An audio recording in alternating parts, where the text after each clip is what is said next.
عبداللہ بن مسلمہ نے بیان کیا، انہوں نے امام مالک سے، انہوں نے نافع سے، انہوں نے عبداللہ بن عمر رضی اللہ عنہ سے کہ رسول کریم صلی اللہ علیہ وسلم نے فرمایا، غلام جو اپنے آقا کا خیر خواہ بھی ہو اور اپنے رب کی عبادت بھی اچھی طرح کرتا ہو تو اسے دگنا ثواب ملتا ہے۔ صحیح بخاری حدیث نمبر 2546۔ سفیان ثوری نے خبر دی صالح سے، انہوں نے شعبی سے، انہوں نے ابو بردہ سے اور ان سے ابو موسیٰ اشعری رضی اللہ عنہ نے بیان کیا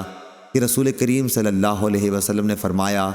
جس کسی کے پاس بھی کوئی باندی ہو اور وہ اسے پورے حسن و خوبی کے ساتھ ادب سکھائے، پھر آزاد کر کے اس سے شادی کر لے تو اسے دگنا ثواب ملتا ہے،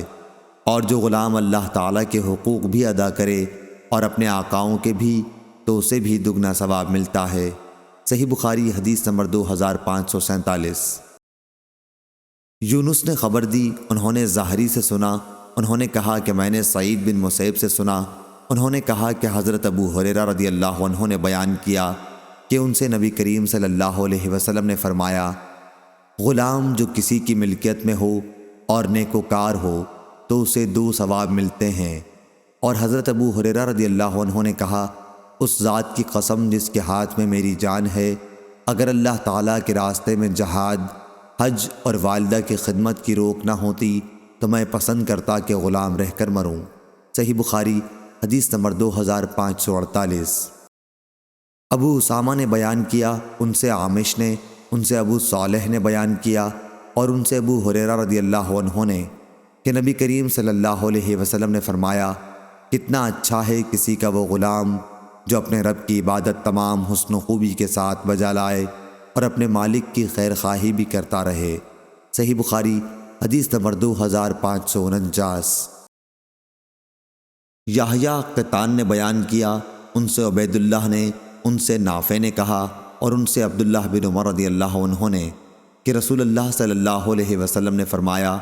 جب غلام اپنے آقا کی خیر خواہی کرے اور اپنے رب کی عبادت تمام حسن و خوبی کے ساتھ بجا لائے تو اسے دگنا ثواب ملتا ہے۔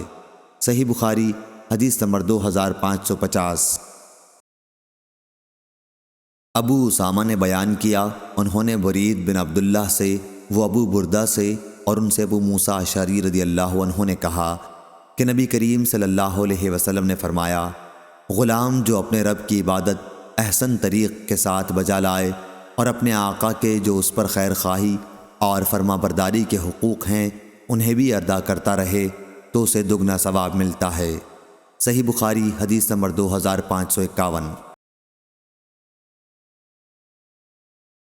معمر نے خبر دی، انہیں حمام بن منبع نے، انہوں نے ابو ہریرہ رضی اللہ عنہ سے سنا، وہ نبی کریم صلی اللہ علیہ وسلم سے روایت کرتے ہیں کہ آپ نے فرمایا، کوئی شخص کسی غلام سے یا کسی شخص سے یہ نہ کہے، اپنے رب مراد آقا کو کھانا کھلا، اپنے رب کو وضو کرا، اپنے رب کو پانی پلا، بلکہ صرف میرے سردار میرے آقا کے الفاظ کہنا چاہیے۔ اسی طرح کوئی شخص یہ نہ کہے میرا بندہ، میری بندی، بلکہ یوں کہنا چاہیے میرا چھوکرا، میری چھوکری، میرا غلام۔ صحیح بخاری حدیث نمبر 2552۔